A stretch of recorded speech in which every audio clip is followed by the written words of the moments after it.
সোনামুড়া নগর পঞ্চায়েতের অন্তর্গত সারথী সংঘের উদ্যোগে আয়োজন করা হয়েছে বসে আঁকো প্রতিযোগিতা। মূলত এই বসে আঁকো প্রতিযোগিতার আয়োজন জগদ্ধাত্রী পুজোকে কেন্দ্র করে। প্রথমে সকালে সোনামুড়া রবীন্দ্র চৌমুহনীতে অনুষ্ঠিত হয় খুঁটি পুজো। এরপর স্থানীয় টাউন হলে কচিকাঁচাদের নিয়ে এক বসে আঁকো প্রতিযোগিতার আয়োজন করা হয়। সোনামুড়া সারথী সংঘের জগদ্ধাত্রী মায়ের পুজো তৃতীয় বর্ষে পদার্পণ করেছে। আগামী 27 অক্টোবর অধিবাস অনুষ্ঠানের মধ্য দিয়ে শুরু হবে পুজো। কি রয়েছে বিস্তারিত শুনুন। আমরা একটা আর্ট প্রতিযোগিতা চলছে অলরেডি। সাধারণত আর্ট প্রতিযোগিতা চলছে 27 তারিখ থেকে 31 তারিখ আমাদের মূল পুজো হচ্ছে। পুজোটা হচ্ছে আমাদের সোনামুড়া মাতৃমাতার জমিতে।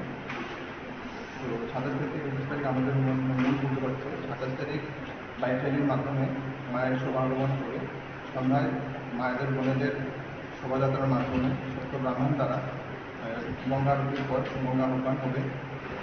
সপ্তমীর দিন ভাগ্যের মাধ্যমে মা আরতি হবে। ওই দিন আমরা সবাই মিলে আরতির মাধ্যমে মা আরাধনা করব। অষ্টমীর দিন কীর্তনের মাধ্যমে মা আরতি হবে।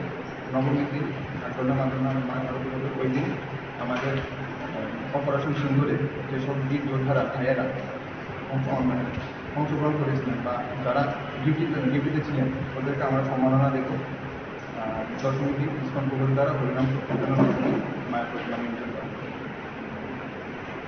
পুজোকে ঘিরে থাকছে মঙ্গল আরতি, তৎসঙ্গে থাকছে পুজোর 3 দিন সেখানে সংকীর্তন অনুষ্ঠান, প্রতিযোগিতামূলক বিভিন্ন অনুষ্ঠান।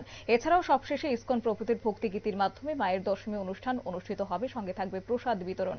বুধবার খুঁটি পুজো এবং বসে আঁকো প্রতিযোগিতার আয়োজন করে কথাগুলি বলেছেন সারথী সংঘের সদস্যরা। সংবাদ আপাতত এই পর্যন্তই। পরবর্তী আপডেটের জন্য চোখ রাখুন শুধুমাত্র নিউজ ভ্যানগার্ডের পর্দায়। নমস্কার।